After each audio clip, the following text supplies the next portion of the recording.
Awakening in the philosophical sense means that you have been living in a dream or an illusion of some sort, and now you're gradually becoming aware of another reality behind that.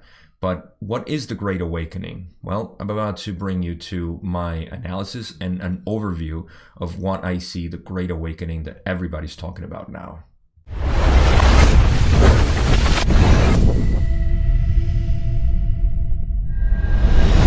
As I said, awakening is something that happens when you have realized that what you have been believing for a while is not actually true, and you start connecting the dots to create a different reality of what you have been taught and educated in. But the question is, what's this Great Awakening everybody's talking about? Now, of course, I'm just going to give you my impression and how I kind of recapitulate everything that I know into the macro scale of things. And to me, there are two facets to this Great Awakening. The first one, of course, being the physical, the things that we have been realizing that in the past have been just big lies that we have been living.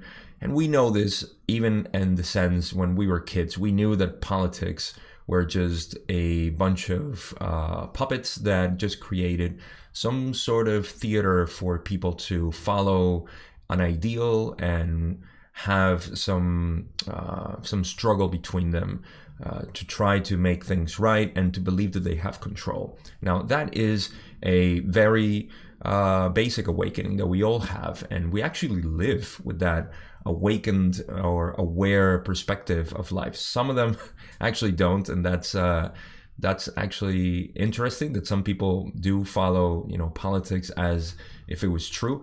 But the vast majority of people wake up to this reality pretty soon. That's a basic example. Now, that is an awakening on the physical sense. That's the first facet of this Great Awakening.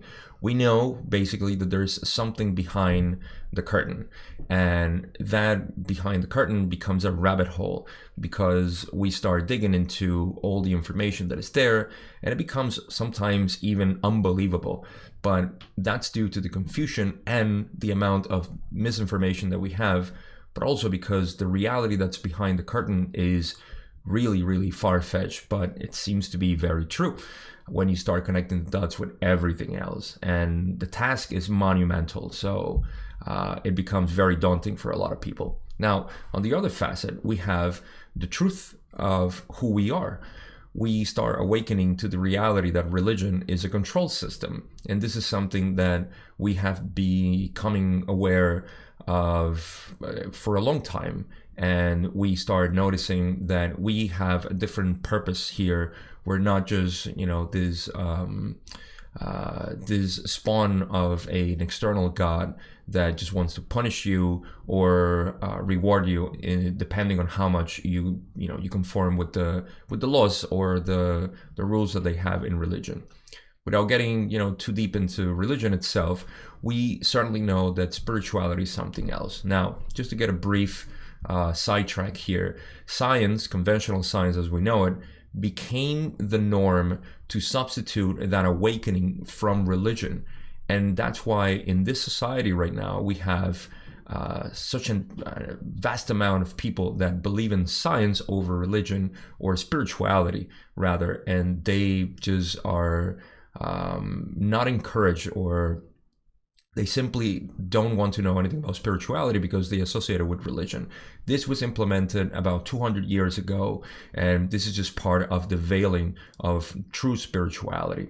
Now, again, I don't want to derail too much there, but you start to see the pattern of how Confucian becomes something that just masks or muddies the water in terms of us realizing what's actually behind one curtain or the other. Now, those two aspects, spirituality, true spirituality, and the true physical reality that we're living is basically what we're talking about. So I'm going to go to several points that I have here.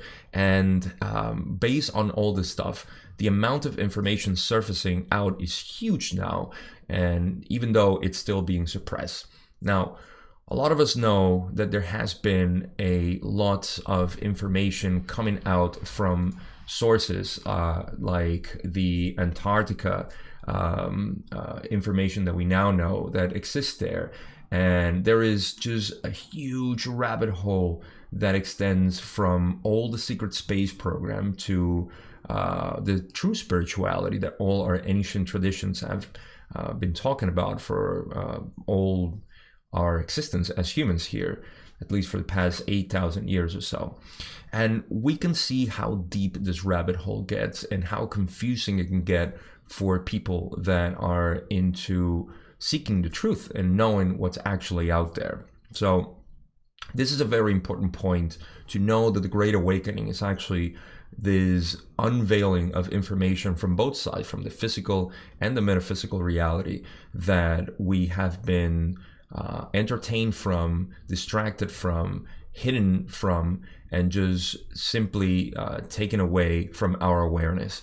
And this is what's surfacing out, and that's why it's so overwhelming for people, because again, we have been living in an illusion for hundreds of years, if not thousands, depending on how far you want to go, with civilizations that are still ongoing right now. And they're still within the constraints of the hegemony that they have on planet Earth. So this is the information that's coming out right now, and that is making people doubt if it's true or not. But it is out there, and to be honest, this is just open for discernment. It's your own belief on the spiritual sense, and it's your own belief on the physical sense of what's happening. So I don't want to push too much, and I think there is just too much information to get into this. So this is just an overview of that. Now, the other thing is that the process of ascension is the great catalyst here. The process of ascension, as I've talked about in my raw material series, when we talk about the harvest and ascension itself, it's the same thing.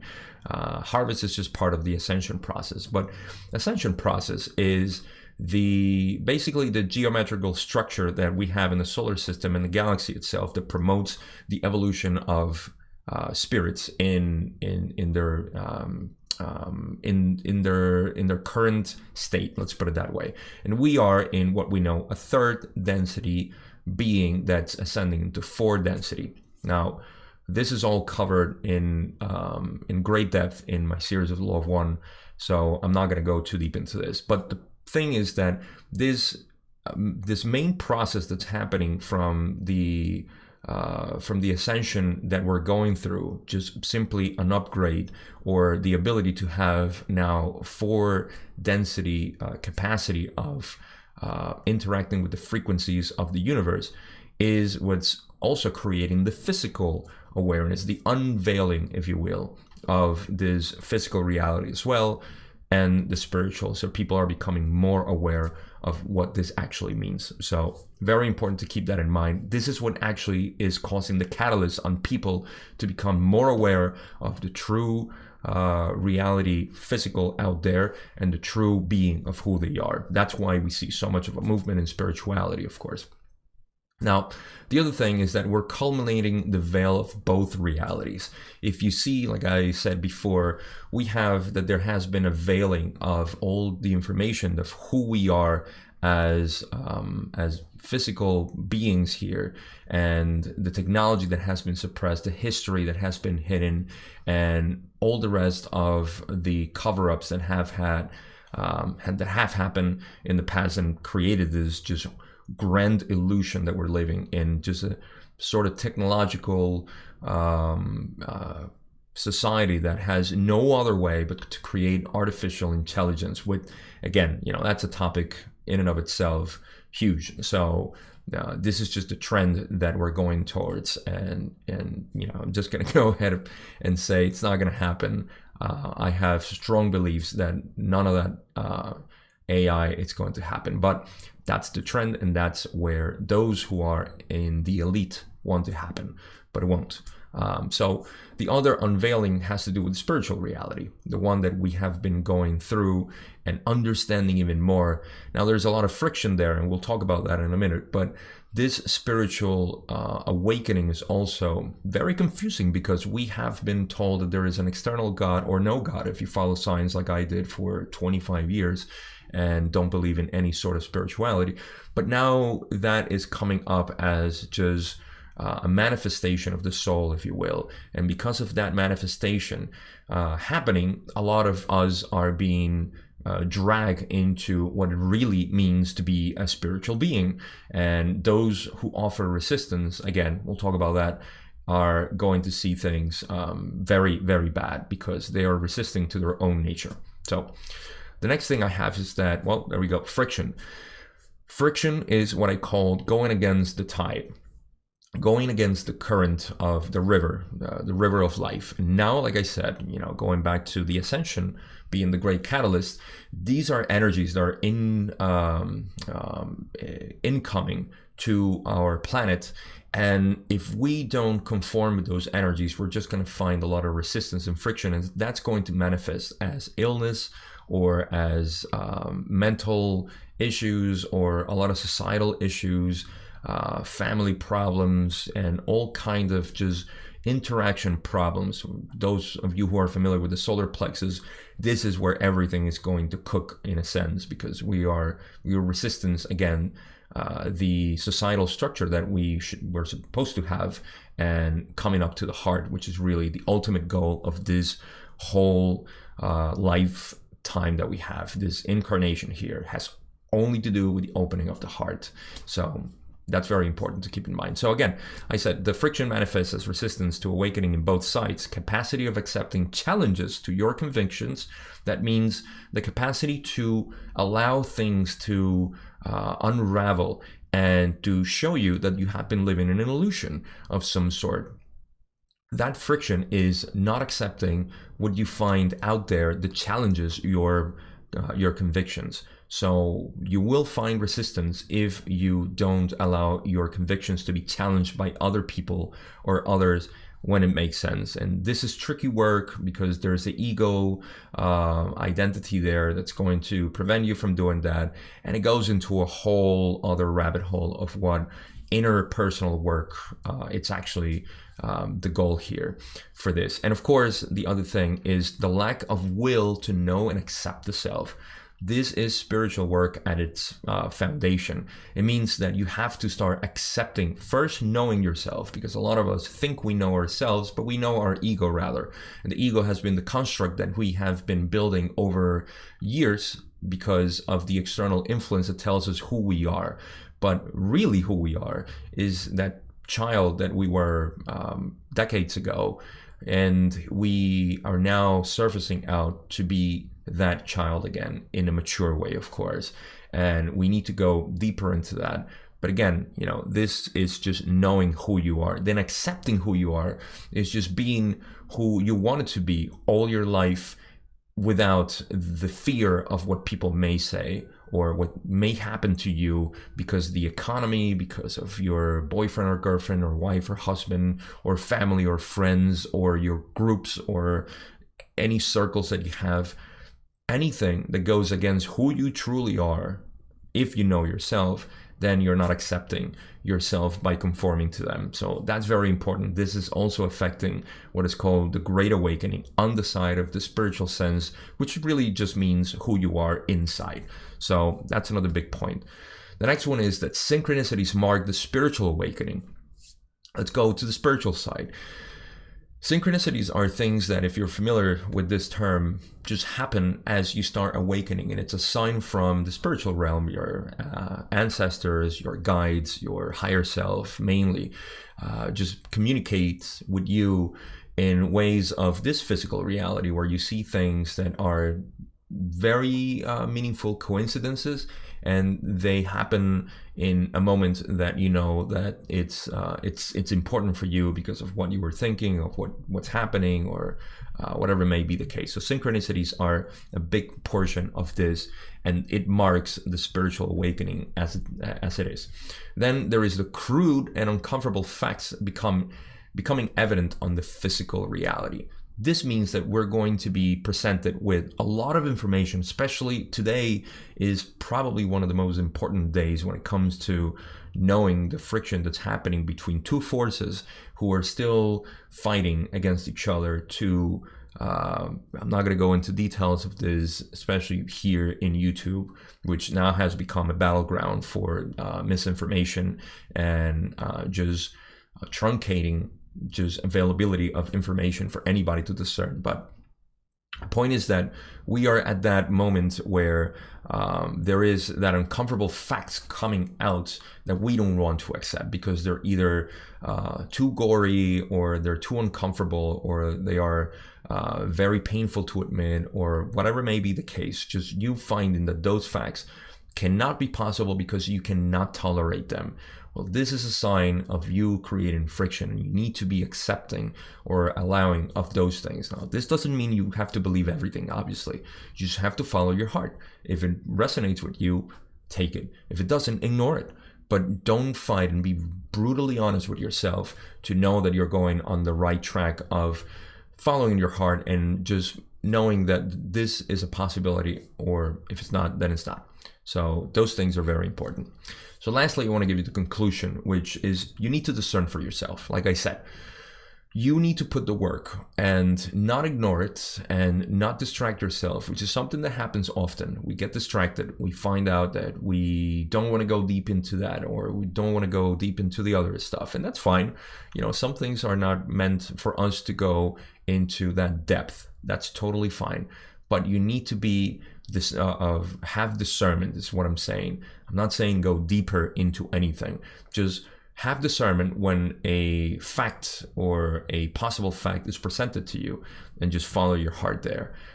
Then remember that this is an illusion for us to make a spiritual choice. This is where spirituality becomes the main thing. And the conclusion of this whole video is actually to tell you that none of this that's happening on the physical level is actually that important compared to the spiritual sense.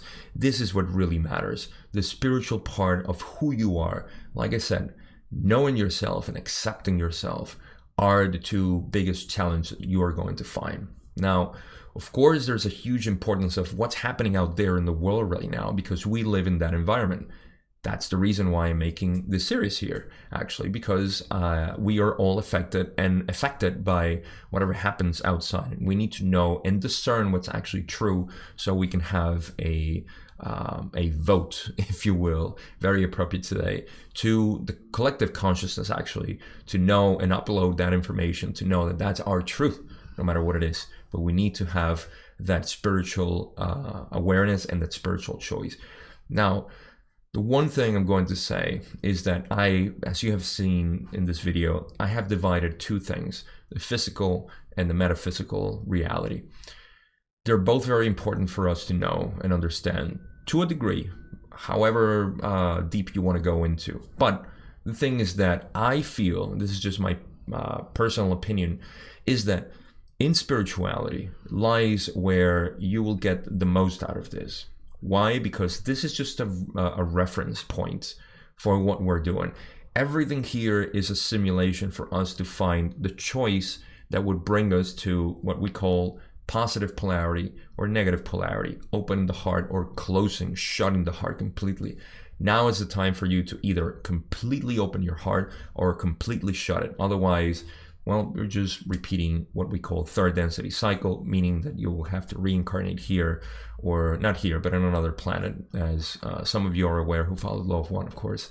But a choice is to be made now.